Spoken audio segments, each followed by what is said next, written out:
I'm Charlotte Han. I had been a failed daughter, student, and wife. When I was 13, I was rejected by the boy I had a crush on, and my mother was very ashamed of me. She said, "Good girls should wait to be pursued." Now, as an adult, I fail to wake up in the morning to exercise, and I constantly feel like I haven't achieved anything in life. To top it off, I might be the only Asian who's bad at math. Cheers to that. Imagine if everyone's social profile sounds like this. If we can be more real in social media, I bet we can build better and stronger bonds with each other. That's the purpose of social media, isn't it? Oh, and apparently I'm drinking wine in the video. What's this about? I promise I'll explain later. I'll also explain why we hate to fail and how something computer does all the time called pattern recognition can help us fail better. And why don't we get real? Well, because we're insecure and we don't want to be judged as unworthy. If we're unworthy, we won't be accepted by the others. And humans are social animals. We are afraid of isolation. Who wants to be friends with a loser? Society has taught us that failure is a bad thing, so we should toughen up, grow a pair, and move on. Problems? Self-doubt? Well, drink and sweep them under the rug.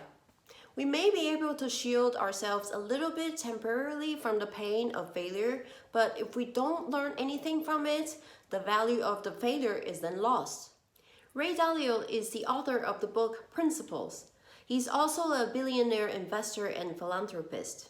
He said that in order to succeed, we all need to choose a goal based on our value, and we need to choose the best path to achieve this goal. We all need approaches to making decisions that will work well for us, especially when facing challenges, mistakes, and weaknesses that will stand in our way. In order to succeed, we must learn to embrace all of our realities, especially those ones we wish weren't true. He said, looking at these problems may cause pain, but he's learned to treat the pain as a cue that some great learning is at hand. He's given us a simple formula, which is pain plus reflection equals progress. People who learn from the reflections of their failure and find ways to deal with the pain naturally have a better chance of making positive progress and move closer to success. Pattern recognition technology is already widely used, for example, in the manufacturing industry. Visual pattern recognition is used to detect defects or anomaly, while sensors capturing data logs help us study which operations may lead to machine failure. In this case, the more data there is, the better the computer can describe the pattern or cluster it finds. And that's not it. The clustering analysis afterwards is the point. This is when we can start analyzing the failure and gain insights. This is when we humans are better than the computers because we give the interpretation to the data and experiences we collect. So if the computers can do it, can humans do it? Of course!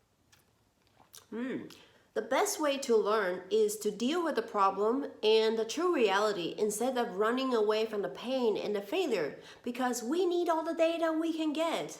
If we omit a portion of the data from the data set, we won't be able to learn the right pattern and form the right strategy.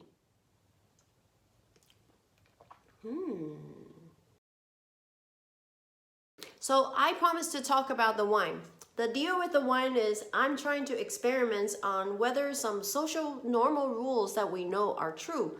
For example, one should not be drinking in a professional setting because one does not want to appear like a drunk. If I'm getting more likes and views on LinkedIn, then we know it's not true and everybody should be drinking wine in their videos. But if I'm getting less views and less likes, then we know unfortunately it's true and I'll learn from this #fail. Thanks for watching, see you next time, and cheers!